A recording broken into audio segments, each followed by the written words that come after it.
सबसे ज्यादा चुनाव में ईवीएम को लेकर अब विश्वास उठाया जाता है। चुनाव आयोग इस बात को मानने के लिए तैयार नहीं है। उसके बाद वीवीपैट की गिनती को लेकर लगातार सवाल उठाया जा रहा था कि वीवीपैट की गिनती हो, क्योंकि ये खुद चुनाव आयोग ने माना, सुप्रीम कोर्ट ने कहा था कि अगर चुनाव आयोग विश्वसनीय नहीं है तो वीवीपैट लगाया जाए। उसके बाद वीवीपैट लगा। वीवीपैट लगने के बाद सबसे बड़ी खबर है ये कि वीवीपैट की गिनती होती नहीं है। सुप्रीम कोर्ट में सरकार ने कहा कि या चुनाव आयोग ने सुप्रीम कोर्ट में कहा कि वीवीपैट गिनाएंगे तो ज्यादा समय लगेगा। तो अब मुख्यमंत्री ने एक सुझाव दिया है कि अगर एक सीट से 375 से अधिक प्रत्याशी हुए तो वहां चुनाव ईवीएम की जगह बैलेट पेपर से होगा। ऐसे में कांग्रेस की जीत निश्चित है, छत्तीसगढ़ के पूर्व सीएम भूपेश बघेल ने कहा है। तो अभी जो ईवीएम है उसमें मैक्सिमम क्षमता 375 उम्मीदवारों को एडजस्ट करने का है।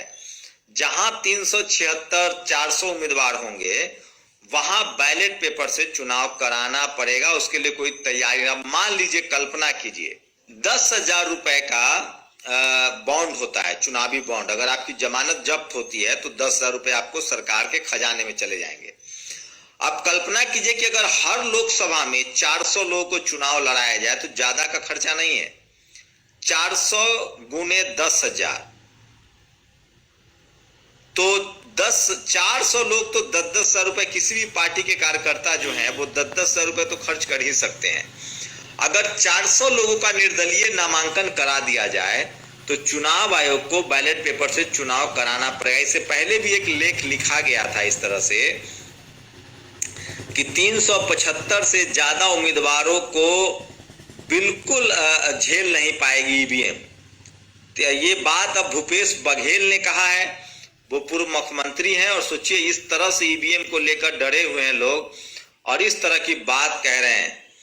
तो सोचिए किस तरह से अगर 375 से ज्यादा उम्मीदवार किसी लोकसभा में खड़े हो जाते हैं तो वहां जो चुनाव है वो ईवीएम से नहीं, वीवीपैट से नहीं, वहां चुनाव बैलेट पेपर से कराना पड़ेगा। और ये सबसे बड़ी और अपडेट बड़ी खबर दे रहा हूं कि 375 से ज्यादा चुनाव नहीं झेल पाएगी, 375 से ज्यादा कैंडिडेट को जो है वो ईवीएम नहीं झेल पाएगी। तो ये आज खुद पूर्व मुख्यमंत्री, छत्तीस कोई मामूली आदमी ने नहीं कहा है, वो छत्तीसगढ़ के मुख्यमंत्री रहे हैं, अभी वो कांग्रेस के उम्मीदवार भी हैं, और उन्होंने कहा है कि अगर ईवीएम से चुनाव होता है तो बीजेपी जीत जाएगी, लेकिन अगर बैलेट पेपर से चुनाव होता है तो सिर्फ और सिर्फ कांग्रेस जीतेगी, ये उनका कहना है। लेकिन शर्त इतनी है कि 375 कैंडिडेट तक का तो बैलेट पेपर जो है वो झेल बर्दाश्त कर लेगा।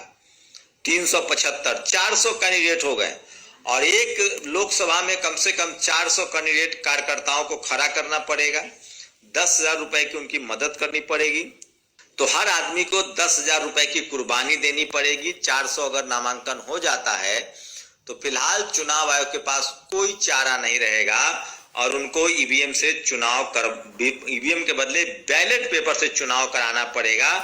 ये सबसे बड़ी जानकारी मैं आपके पास शेयर कर रहा हूं, जो मैं नहीं कह रहा हूं, ये छत्तीसगढ़ के पूर्व मुख्यमंत्री ओबीसी नेता हैं।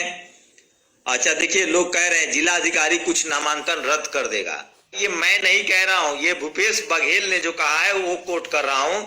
मेरी कोई जानकारी नहीं है, क्योंकि चुनाव आयोग ने कभी इस तरह का जानकारी नहीं दिया, कोई बयान नहीं दिया है। चूंकि वो मुख्यमंत्री हैं तो उनके बहुत सारे लोग होंगे, ब्यूरोक्रेसी में होंगे, तमाम आईएएस ब्यूरोक्रेट्स होंगे, उनको जानकारी होगी।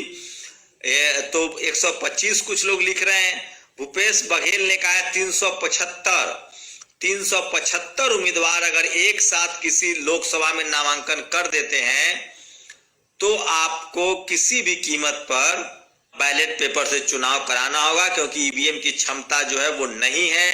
375 से ज्यादा कैंडिडेट नहीं झेल सकती है ईवीएम। तो ये बड़ी खबर, और ये मैं नहीं कह रहा हूं, ये भूपेश बघेल ने कहा है कि अगर आप बैलेट पेपर से चुनाव करना चाहते हैं तो हर एक लोकसभा क्षेत्र में आप 375 से ज्यादा कैंडिडेटों का नामांकन कराइए, तब जाकर आपको ईवीएम के बदले बैलेट पेपर का ऑप्शन मिलेगा। तो ये